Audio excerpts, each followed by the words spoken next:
하나님의 평강과 은혜가 함께 하시길 주님의 이름으로 축복합니다. 이제 한마음으로 신앙 고백하시며 2월 27일 화요일 새벽 기도회를 하나님께 올려드리겠습니다. 나는 전능하신 아버지 하나님 천지의 창조주를 믿습니다. 나는 그의 유일하신 아들 우리 주 예수 그리스도를 믿습니다.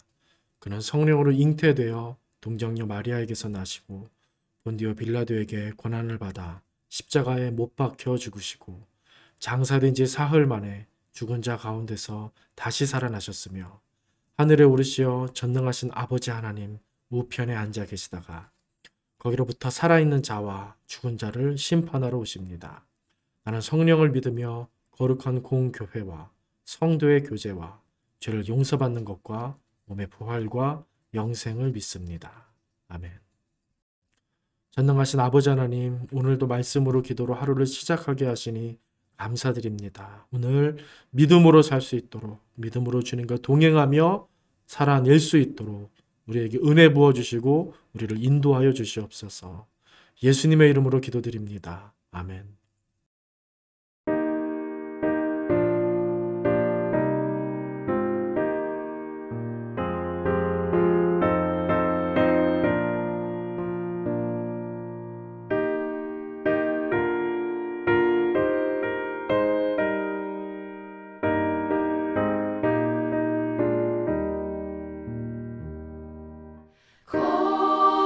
거룩하게 하소서. 진리의 주님이여, 나의 맘의 죄악을 불태워 주옵시고 쓰심에 합당한 깨끗한 그릇으로 쓰임받게 하소서. 하나님 나라 위에 사랑하게 하소서. 사랑의 주님이여, 십자가로 우리를 화목케 하셨으니 마음과 뜻 모아 정성을 다하여서 봉사하게 하소서. 하나님 영광 위에 기도하게 하소서. 응답의 주님이여, 나의 생각 나의 뜻 버리게 하옵시고 주께서 원하는 바른 뜻 깨달아서 응답받게 하소서. 하나님 이름 위에 하나님 말씀 창세기 12장 10절에서 20절까지 말씀입니다. 제가 봉독합니다. 그 땅에 기근이 들었으므로 아브람이 애굽에 거류하려고 그리로 내려갔으니 이는 그 땅에 기근이 심하였음이라.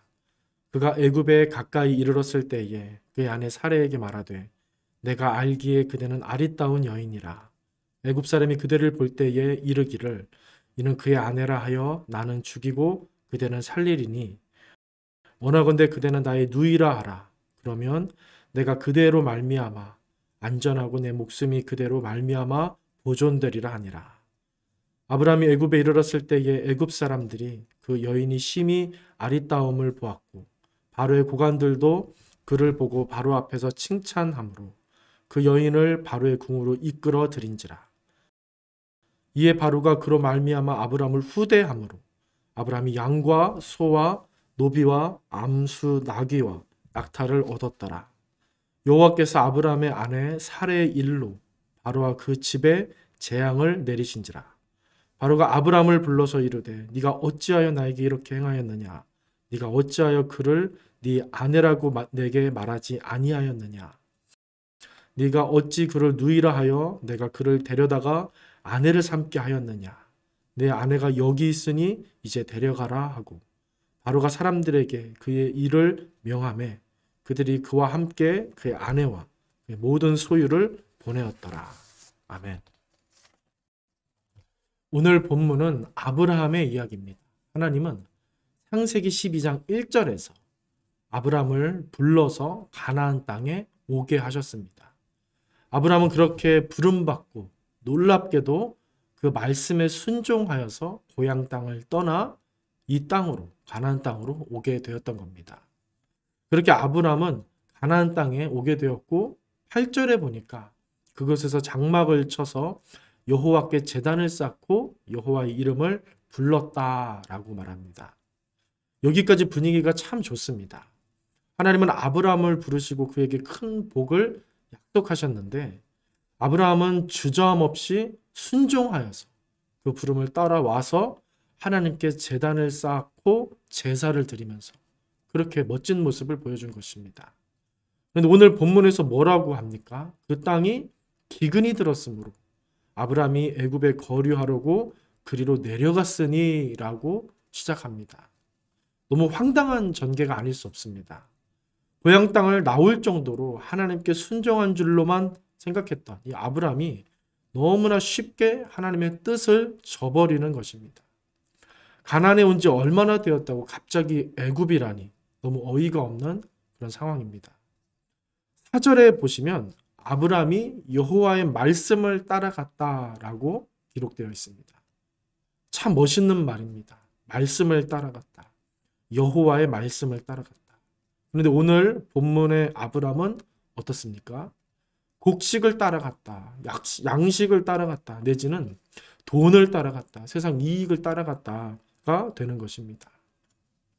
더군다나 이 일이 얼마나 어거지로 된 거였냐면 자기 아내 사레에게 거짓말까지 시켜가면서 자기 목숨을 부지하려고 합니다. 애굽에 가서 애굽 사람들이 자기 아내를 취하려고 자기를 해할 수 있으니까 내 누이라고 해달라고, 아내라고 하지 말라고. 그래서 나는 덕을 좀 보자고 하는 것입니다. 얼마나 비겁하고 불순한 생각인지 아브라함이 믿음의 조상이라고 하는데 그의 실상은 정말 이렇게 보잘것 없었던 것입니다. 저는 이런 이야기를 보면서 두 가지 생각이 들었습니다. 먼저는 아브라함이 이 정도면 정말 말 다 했다라는 생각이 드는 것입니다. 그 어떤 사람이 아브라함보다 거룩하고 뛰어날 수 있겠습니까? 그런데 그런 아브라함이 이 정도였던 겁니다. 딱 이 정도였던 겁니다. 정말로 사람에게서는 어떤 좋은 것, 어떤 선한 것, 어떤 대단한 것을 기대할 수가 없는 것입니다. 또 한 가지는 이런 치명적인 일들 때문에 하나님의 선하신 일들은 자꾸만 돌아가는 것 같고 꺾이는 것만 같은 생각이, 느낌이 드는 것입니다. 하나님이 아브라함을 부르시면서 했던 말들을 다시 떠올려 보시기 바랍니다. 너는 내가 보여줄 땅으로 가라. 내가 너로 큰 민족을 이루고 네게 복을 주어 내 이름을 창대하게 하리니 너는 복이 될지라 라고 합니다. 이렇게 큰 포부를 가지고 아브라함을 가나안 땅으로 인도해 내셨는데 기근 만났다고 곧바로 애굽으로 가는 아브라함인 것입니다. 더군다나 여자인 아내보다 더 비겁하게 행동하며 아내를 지키기는커녕 자기 일신상의 안전에만 몰두하고 있는 모습입니다. 하나님이 얼마나 황당하셨을까, 얼마나 허탄하셨을까 하는 생각이 내심 듭니다. 하지만 오늘 본문을 계속 보시기 바랍니다. 먼저 17절입니다.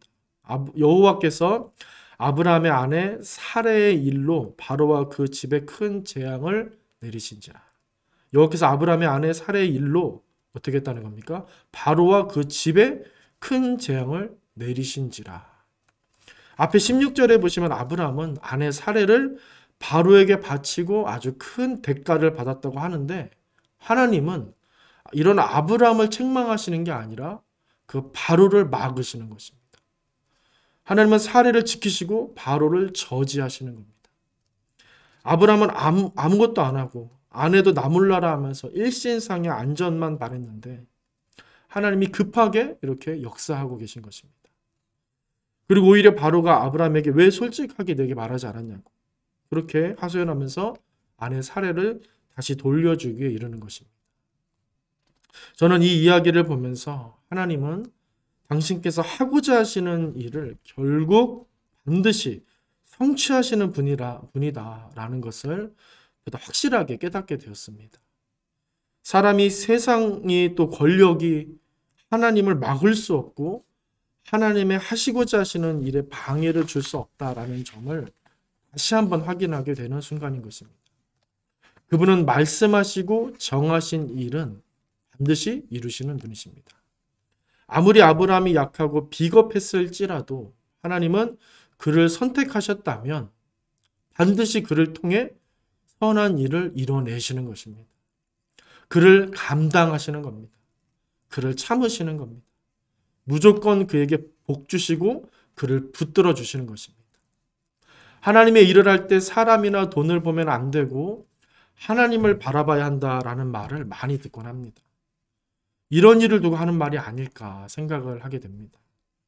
아브라함을 봐서는 결코 일어날 수 없는 일이었기 때문입니다. 아브라함을 보면 가나안이 아니라 애굽이었고 복이 아니라 애굽과 바로의 공포, 두려움이었습니다. 그리고 아내 사례도 빼앗기게 되었습니다. 그런데 하나님을 보니까 어떻게 됩니까? 기근을 넘어 복이 넘치는 가나안 땅이 됩니다. 물론 아내 사례도 다시 돌려받게 되는 것입니다.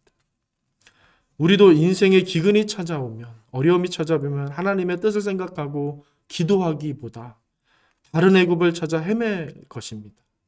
그게 바로 우리의 모습입니다. 아브라함의 모습이 우리에게도 있는 것입니다.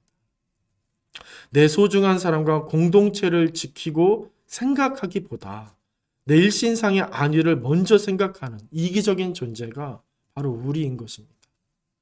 사명을 생각하기보다 이익을 생각하는 게 우리입니다.